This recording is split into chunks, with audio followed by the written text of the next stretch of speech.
오늘은 남자 전립선염 증상과 치료에 대해 구체적인 사례를 들어 한방적인 치료 원리를 설명드려 볼게요.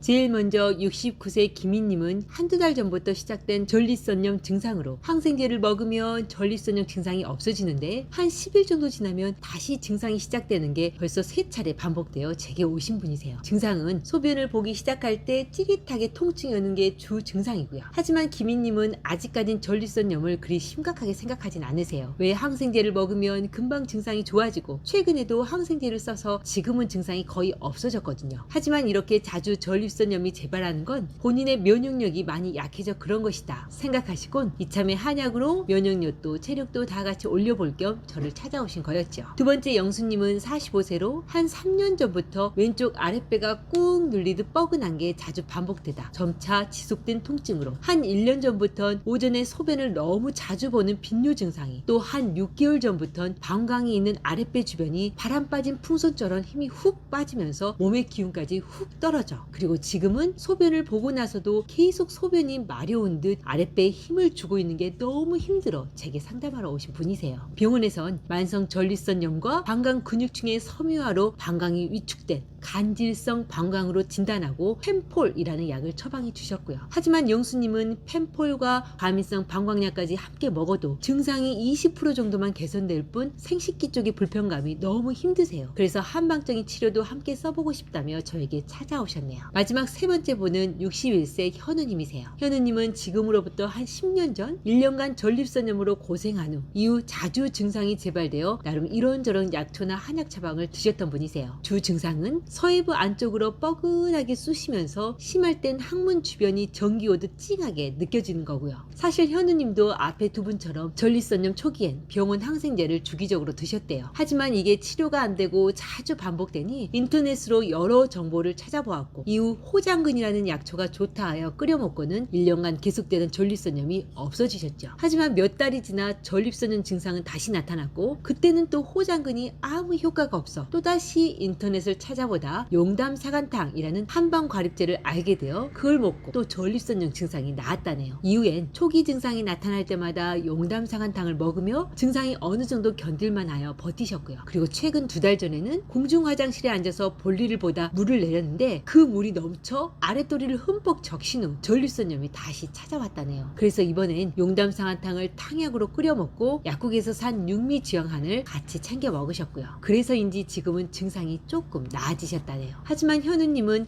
10년 전에 시작된 전립선염이 이제는 재발 주기가 점점 짧아오고 이젠 평소에도 늘 서해부 안쪽은 뻐근하게 쑤셔 덜컥 걱정스러운 생각이 드셨대요. 혹 이러다 평생 병이 낫지 않은 건 아닐까? 어쩌면 몸에 다른 이상이 진행되고 있는 건 아닐까? 또 이렇게 전립선염이 계속되면 성기능이 약화되는 건 아닐까? 이런저런 생각을 해요. 그래서 2달 전부턴 30년 이상 드셨던 술도 끊으시고 최근엔 병원에서 비싼 정밀 검사도 받으셨죠. 하지만 병원 검사엔 백혈구 수치만 조금 낮을 뿐 별다른 문제는 없다 했대요. 전립선염도 세균성이 아닌 마치 만성 피부염처럼 그저 만성적인 염증이 반복되는 거다 하시고요. 따라서 이번에 현우님은 어떻게든 병을 근본적으로 치료하고 싶은 마음에 양방과 한방을 함께 공부한 제게 찾아오셨다 하셨어요. 왜 한방으로 병을 치료하려고 유튜브며 인터넷을 또 엄청 찾아보셨거든요. 여러분은 어떻게 생각되세요? 세 분의 이야기가 어째 같은 병인데도 다르게 느껴지며 좀 헷갈리시죠? 간단히 정리해보면 첫 번째 69세 김희님은 소변을 보기 시작할 때 생식기에 찌릿하게 통증이 오는 게 주 증상이고 두 번째 45세 영수님은 소변이 조금만 차도 금방 소변이 마려워 화장실을 가고 평소엔 소변을 참고 있는 듯 아랫배에 힘을 주고 있는 게 너무 힘들어. 세 번째 61세 현우님은 서해부 안쪽으로 늘 뻐근하게 쑤시면서 심할 땐 항문 주변으로 전기가 통하듯 찡하게 느껴지는 증상이 있는 거죠. 그리고 이 세 분 모두 전립선염으로 진단을 받은 상태로 첫 번째 김희님은 급성 전립선염으로 항생제를 반복해서 쓰고 계시고 두 번째 영수님은 주로 양방 비뇨기과에서 이런저런 처방약을 드시고 계시며 세 번째 현우님은 병원약이 아예 듣질 않아 나름 이런저런 약초나 한방 제제로 전립선염으로 불편한 증상 증상을 나름 케어하고 계시죠. 사실 동양의학에서 볼 때 앞에서 말씀드린 남자 전립선염 증상은 첫 번째, 세 번째, 두 번째 순으로 병이 악화되고 그렇게 몸이 쇠약해지는 걸로 이해해요. 쉽게 설명드리면 초기 전립선염은 전립선 자체에 습과 열이 팽창하면서 부어올라 마치 방광염처럼 소변 볼 때 아랫부분이 뻐근하게 찌릿하며 소변이 시원하게 나오지 않지요. 이게 체력이 약해진 상태에서 피곤해지면 하부 생식기에 열이 자주 차오르게 되므로 만성적인 염증으로 발전하게 되고요. 참고로 이 상태에서 반복적으로 항생제를 쓰게 되면 인체 면역력 또한 약화되어 증상은 더 자주 빈발하게 되네요. 당연히 항생제를 쓰면 쓸수록 항생제 내성이 생겨 어느 시기부터는 항생제가 아예 효과가 없게 되고요. 그러다 이게 진행되어 중기 정도가 되면 이젠 전립선 주변에 수분이 부족해지고 말라버리는데, 이게 수분이 없는 상태에서 열이 차오르므로 주로 하복부가 뻐근하게 아파오며 뭔가 땡기듯 쪼여오는 듯한 통증이 나타나게 되지요. 심하면 전립선 뒤쪽에 항문 주변까지 땡길 거고요. 하지만 이게 더 진행되어 후기로 넘어가면 이젠 하초의 진액뿐 아니라 양기까지 쇠약해져 하복부와 하체 힘이 약해지므로 소변이 조금만 모여도 이를 잡고 있을 힘이 없어 소변을 심하게 자주 보게 되어요. 평소엔 계속 소변을 참고 있는 듯 아랫도리에 힘을 주고 있는 듯한 불편감으로 나타나고요. 당연히 하초 온기가 약하니 체력이나 근력, 정력은 말할 필요도 없네요. 그럼 여기서 더 진행되어 말기로 가게 되면 어떻게 되냐고요? 전립선염이 말기로 가게 되면 전립선 자체가 현저히 쇠약해지면서 성기능뿐 아니라 다른 호르몬 작용도 현저히 약해져 소화력도, 기운도, 체력도 극도로 약해지게 되어요. 전립선 크기도 비대해지면서 굳어지고 딱딱해지거나 세포 속 간질액이 말라 전립선 석회화나 간질성 방광으로 변하기 쉽고요. 심한 경우엔 종양으로 진행되는 경우도 있을 거고요. 하지만 나이가 비교적 젊은 사람이라면 전립선이 이렇게 진행되기에 앞서 생식기에서 턱까지 이어지는 인맥선상의 경맥이 굳어지며 소화는 소화대로, 또 기운은 기운대로 약해져 힘을 전혀 쓸 수가 없고 체력은 바닥인 상태로 도저히 일상생활을 살아갈 엄두가 안 나게 되죠. 심한 경우엔 아랫도리에 전혀 힘을 줄 수 없는 발기부전으로 몸과 마음이 모두 두렵고 걱정스러운 생각에 사로잡히게 되고요. 왜 하부 생식기는 신장과 부신이 주관하고 조절하는데 전립선의 음기와 양기가 다 쇠약해졌다면 이미 신장의 음기와 양기가 다 쇠약해져 그 기운이 흐르는 인맥이 다 마르게 되고 신장의 감정인 두려움과 걱정이 물밀듯이 몰려오니까요. 그럼 이제 만성 전립선염이 어떻게 진행되는 건지 알았으니 동양의학으로 이를 해결하는 방법도 한번 알아볼까요? 만약 첫 번째 김미님처럼 이렇게 초기 전립선염에 저를 찾아오신다면 저는 당연히 제일 먼저 하초의 진기, 즉 신장과 부신의 양기와 음기를 올려 하초 기운과 체력을 올려줄 거예요. 당연히 1차엔 전립선에 생긴 습열을 완화시켜주는 약을 함께 쓰면서요. 하지만 김미님은 여기에 상체에도 열이 좀 차있고 맥박도 뭔가 걸쭉하게 막지 않았으므로 상체열을 촉촉히 적셔시켜주고 혈관과 장부에 쌓인 노폐소를 녹여주는 약초를, 소화력을 올려주는 약초들과 함께 써드리면 좋네요. 그럼 세 번째 현우님처럼 전립선염이 중기로 넘어가면요, 사실 현우님은 증상은 10년이 넘었다 하더라도 항생제나 다른 양약을 오랫동안 쓰지 않았기에 두 번째 영수님처럼 몸이 많이 쇠약해지진 않으셨어요. 하지만 초기 전립선염에 사용하는 습열을 없애는 호장근과 용담 사간탕을 오래 사용하셔서, 아니 엄밀히 말하면 신장과 부신의 기능을 보강하지 않은 채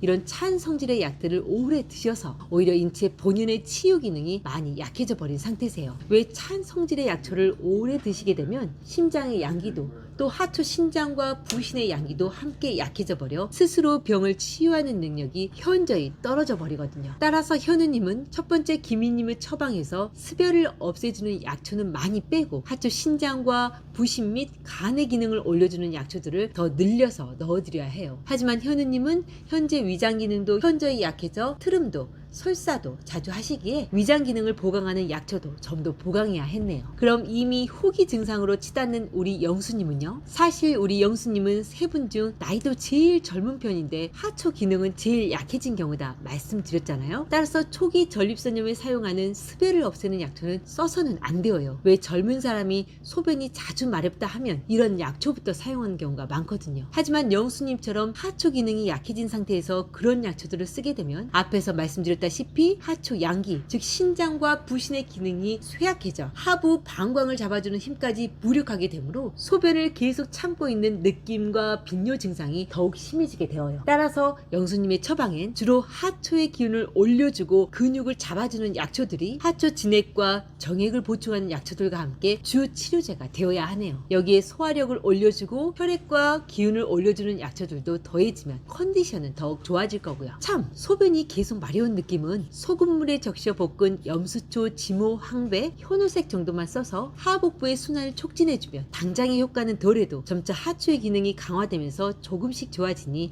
지금은 그 기능을 살리는 데만 집중하면 되어요. 오늘 만성적인 남자 전립선염 증상으로 몇 년씩 고생하셨던 세 분의 이야기 재밌게 들으셨어요? 오늘 저의 이야기가 남자 전립선염 증상으로 고생하신 분들께 그게 초기가 되었든 중기나 후기, 말기가 되었더라도 그 진행 과정을 이해하고 어떤 상황이든 몸을 근원적으로 도와 스스로의 기능을 올려주면 병을 치유할 수 있다는 희망이 된 내용이 되었길 바라며 오늘도 복을 부르는 감사한 하루 보내시고요. 그럼 다음 시간에 다시 만나요.